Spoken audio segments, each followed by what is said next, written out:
Every story begins somewhere. In a quiet place called home, he left with dreams in his heart and lost everything along the way.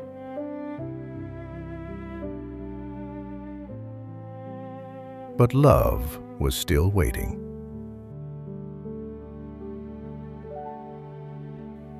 You see, children, long, long ago, in a quiet land where stone houses rested under the sun, and dusty roads wound gently through open fields, there lived a kind and loving father with his two sons. Their home was not grand, but it was strong. Its walls were built from old stones, shaped by time and weather. Every morning the light of the sun touched those stones, and every evening shadows stretched across the ground as the family gathered together. The father loved his sons deeply. He knew their faces, their voices, and even the thoughts they tried to hide in their hearts. The older son was steady and strong. He rose early each morning and worked the fields with care. He knew the land, respected it, and never complained about the weight of his duties. He believed that staying, working, and being faithful was the right way to live. But the younger son was different. His hands worked the soil, but his eyes often wandered. While his brother focused on the ground beneath his feet, the younger son looked toward the hills in the distance. He wondered what lay beyond them. He dreamed of places he had never seen and a life he had never lived. Sometimes, when the wind moved through the fields, he felt as if the world itself was calling to him. The father noticed this. He noticed everything. He saw the faithfulness of his older son, and he saw the restlessness in the heart of his younger one. Yet he loved them both the same. In the evenings, they sat together at a wooden table. They broke bread, shared food, and listened to the quiet sounds of night settling around their home. There were moments of laughter and moments of silence. But inside the younger son, a decision was slowly forming. Love the story so far? Show some love with a like, comment, or subscribe. One day, he finally gathered the courage to speak. He approached his father, his heart pounding in his chest, and with trembling words, he asked for his share of the inheritance before his time. The words fell heavy into the air. The father understood what this meant. He knew that his son was asking to leave, to walk away, to choose his own path. His heart ached deeply, but the father did not shout. He did not argue. He did not force his son to stay. So the father made a painful choice. He divided what he had and placed the inheritance into his younger son's hands. And just like that, the journey began. With excitement in his heart and money in his bag, the younger son left home. The road ahead felt wide and full of promise. For the first time, he felt free. He traveled far to a distant land filled with noise, movement, and color. Markets were crowded, music filled the streets, people laughed loudly and welcomed him easily. New friends gathered around him. They celebrated together. They ate, drank, and shared joyful moments. For a while, life felt perfect. Money flowed easily. And as long as it did, happiness seemed to follow. But coins do not last forever. Slowly, the bag grew lighter. one coin at a time, until none were left. And when the money was gone, the friends were gone too.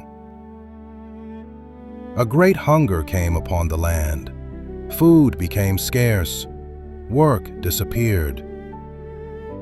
The young man searched desperately for help, but doors closed before him. At last, he was sent to work in the fields, feeding pigs. There, covered in dust and mud, he stood among the animals. Day after day, he watched them eat, and his hunger grew so strong that he wished he could eat what they ate. That was the lowest moment of his life. Cold, hungry, alone. And there, in that low place, something changed. A thought came to him. He remembered home. He remembered the sound of his father's voice. He remembered the table, the warmth, and the safety. He remembered that even the servants in his father's house had enough to eat. So he said to himself, "I will go back. I will say, 'Father, I have sinned. I am no longer worthy to be called your son.'" With a broken heart and a humbled spirit, he began the long walk home. Each step felt heavier than the last. Dust clung to his feet. Shame weighed on his shoulders. Over and over he practiced his words, afraid that his father might turn him away. Then, far in the distance, he saw the old house, and the father had been watching all along. Every day he looked down that road, and when he saw a small, tired figure walking toward him, his heart knew. The father ran. He did not hesitate. He did not wait for explanations. He ran to his son and wrapped him in his arms. The son fell to his knees, trying to speak through tears, but the father would not let him finish. Tears of joy replaced words of regret.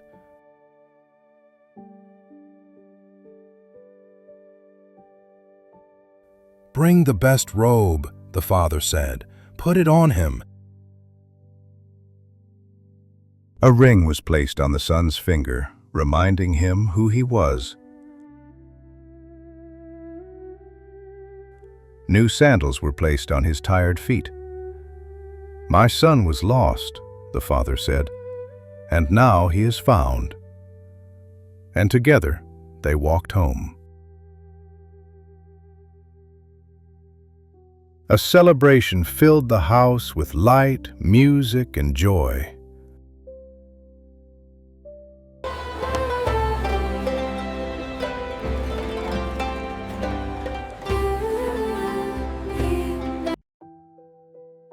But outside, the older brother stood still. When he learned why the house was celebrating, his heart hardened. He felt forgotten. He felt hurt. He refused to go inside. So the father went out to him. The older son spoke of his anger, of his years of work, of feeling unseen. The father listened patiently and then spoke with love. "My son," he said, "you are always with me. Everything I have is yours." The older son stood by the gate, silent and still. His heart was heavy, caught between duty and pain. Inside the house there was music and laughter, but outside the evening air carried his questions. This was the moment of choice, and silence said more than words ever could. At the table, the younger son did not speak much. He sat quietly, his hands folded, his eyes lowered. He was no longer thinking about what he had lost, but about what he had been given back. Every breath felt like a gift he did not deserve, yet had received. The father watched them both. His eyes moved from the joy inside the house to the son who remained outside. In his heart, there was no anger, only hope. A hope that love, given freely, would still find its way. The older son clenched his fists and then slowly released them. Pride did not disappear all at once, but something softened inside him. For the first time, he allowed himself to feel more than what was fair. He allowed himself to feel love. The gate stayed open. No one was pushed, no one was pulled. The space between father and son became an invitation, quiet, patient, full of grace. Love waited without force. And there they were, father and sons, around the same table. Not because everything was perfect, but because forgiveness had been offered. And where forgiveness lives, a family can begin again. As the sun set over the old house, peace settled gently upon the land. The walls that had seen sorrow now held warmth once more. The day ended not with answers to every question, but with hearts a little more whole. "And this is the lesson, children," the old voice would say softly. "No matter how far someone goes, a loving father is always waiting." In the golden light, the father stood between his two sons, his hands resting gently on their shoulders. Different journeys, the same love. And in that quiet moment, they stood together, not perfect, but forgiven. If this story touched your heart, join us for more beautiful animated Bible stories.